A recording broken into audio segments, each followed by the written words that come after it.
قرآن مجید میں اللہ تعالیٰ ارشاد فرماتے ہیں ان اللہ و ملائکتہ یصلون علی النبی یا ایھا الذین آمنوا صلوا علیہ وسلموا تسلیما. تو ہم بھی کثرت سے درود شریف پڑھیں اللہم صل علی سیدنا محمد وعلی آل سیدنا محمد وبارک وسلم. سید القراء ابن کعب رضی اللہ عنہ نبی الاسلام کی خدمت میں حاضر ہوئے. اے اللہ کے حبیب صلی اللہ علیہ وسلم، میں آپ پر تیسرا حصہ اپنے وقت کا درود شریف پڑھنے میں لگا دوں. نبی علیہ السلام نے فرمایا تو زیادہ کرے گا تو تجھے زیادہ فائدہ ہوگا.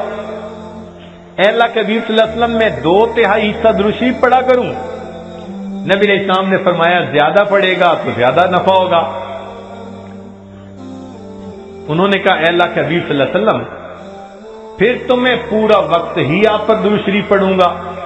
قال، نبی علیہ السلام نے اس کے جواب میں فرمایا کہ اذن یغفر ذنبک وتکفی ہمک، اگر تو ہر وقت مجھ پر درود شریف پڑھے گا اللہ پھر تیرے سب گناہوں کو معاف کر دیں گے اور تیرے تمام غموں کو اللہ ختم فرما دیں گے. عمر بن خطاب رضی اللہ عنہ فرماتے تھے الدعاء والصلاۃ معلق بین السماء والارض، دعا اور نماز آسمان اور زمین کے درمیان معلق رہتی ہیں.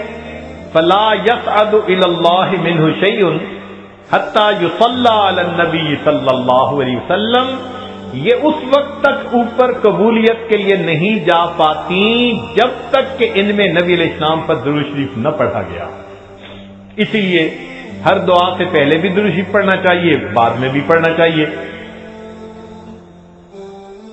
نبی علیہ السلام نے ارشاد فرمایا الدعاء بین الصلاتین لا یرد، کہ 2 درود شریف کے درمیان جو دعا مانگی جاتی ہے اس دعا کو رد نہیں کیا جاتا.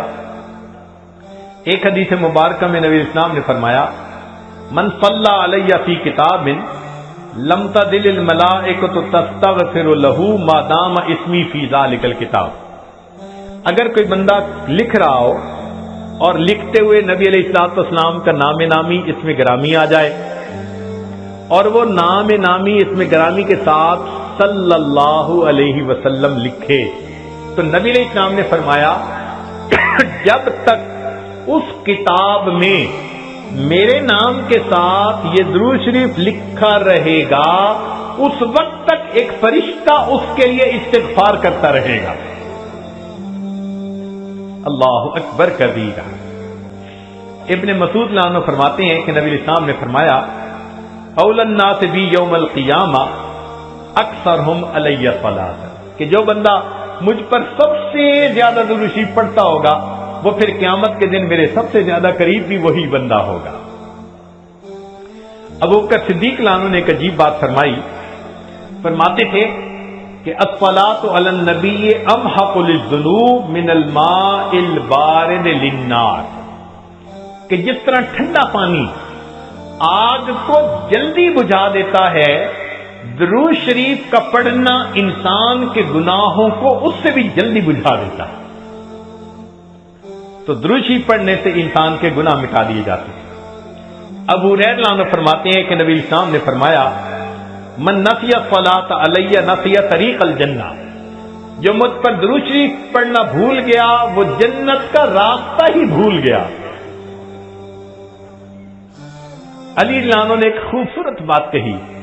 فرماتے تھے واللہ، اللہ کی قسم، اب دیکھیے اللہ کی قسم کھا کے بات کر رہے ہیں، واللہ لولا ما ذکر اللہ ورسولہ فی فضل التسبیح والتکبیر والتحلیل والتحمید لجعلت کل انفاسی صلاۃ علی رسول اللہ صلی اللہ علیہ وسلم. اگر اللہ اور اس کے رسول صلی اللہ علیہ وسلم نے تسبیح، تحمید، تکبیر کے فضائل بیان نہ فرمائے ہوتے تو میں اپنی زندگی کے ہر سانس کو درود شریف پڑھنے میں ہی خرچ کر دیتا. ایک اور حدیث مبارکہ سنیے. نبی علیہ الصلوۃ والسلام کے ساتھ صدیق اکبر بیٹھے ہوئے ہیں. ایک نوجوان آیا،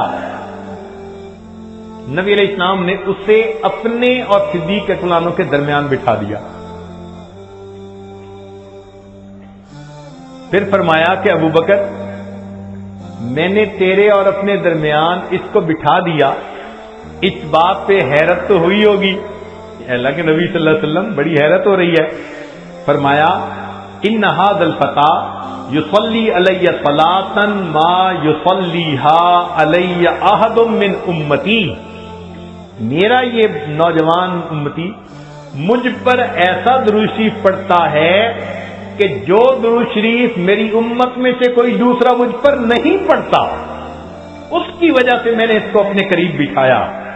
پھر نبی علیہ السلام نے بتلایا کہ وہ کیا درود شریف پڑھتا تھا.